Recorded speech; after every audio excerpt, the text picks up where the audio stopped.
విశాఖలోని ముడిసర్లోవ పార్కులో కాపు యువసేన ఆధ్వర్యంలో కాపు తెలగ బలిజ ఆత్మీయ కలయిక నిర్వహించారు.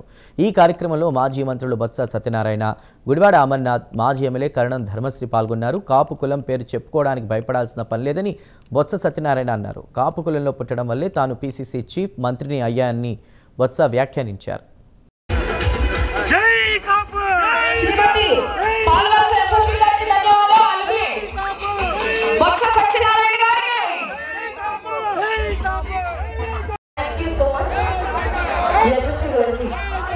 సత్కారాన్ని అందించారు మా కమిటీ సభ్యులు మరియు అభివృద్ధి సంస్థకి. సో వారి యొక్క సమాజ సేవను గుర్తించి మిగతావారు దిగాల్సిందిగా తెలియజేస్తూ అలాగే శ్రీ ఎప్పుడు ప్రణవ్ గోపాల్ గారు చైర్పర్సన్ ఆఫ్ విఎంజే ప్రాంతీయ ప్రణాళిక మరియు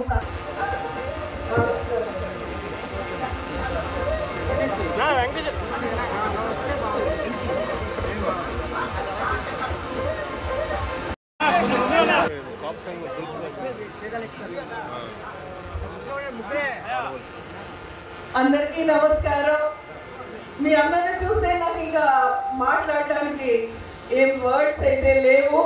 అందులో హిమాలయం వెనక్కి నేను పక్కన కూర్చుంటే ఇంకెంత కష్టంగా ఉంటుందో బొత్స గారి పక్కన కూర్చొని నేను మాట్లాడాలంటే నిజంగా అది అదృష్టం, గర్వంగా ఫీల్ అవుతున్నా.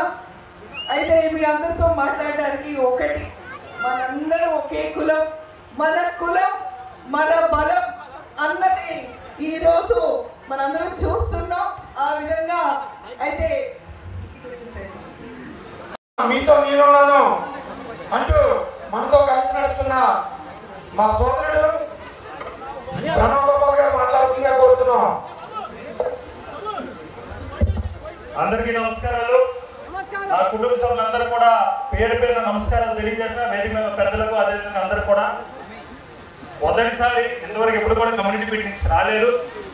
ఫస్ట్ టైం వచ్చాను, చాలా ఆనందంగా ఉంది.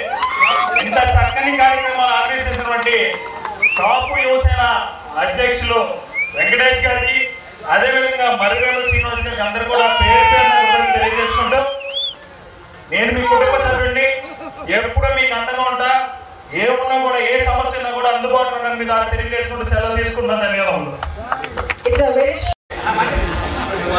ఉత్తరాంధ్ర టైగర్ అందరికీ నమస్కారం.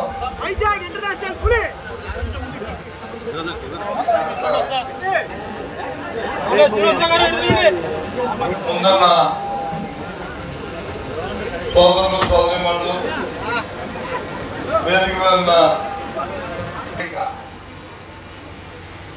ఇది మనందరూ కూడా ఇక్కడ చిన్న పెద్ద తారతమ్యం లేకుండా ఒకే కులం ఒకే బలమైన ఒక జ్ఞానంతో ఇక్కడ చేరాం.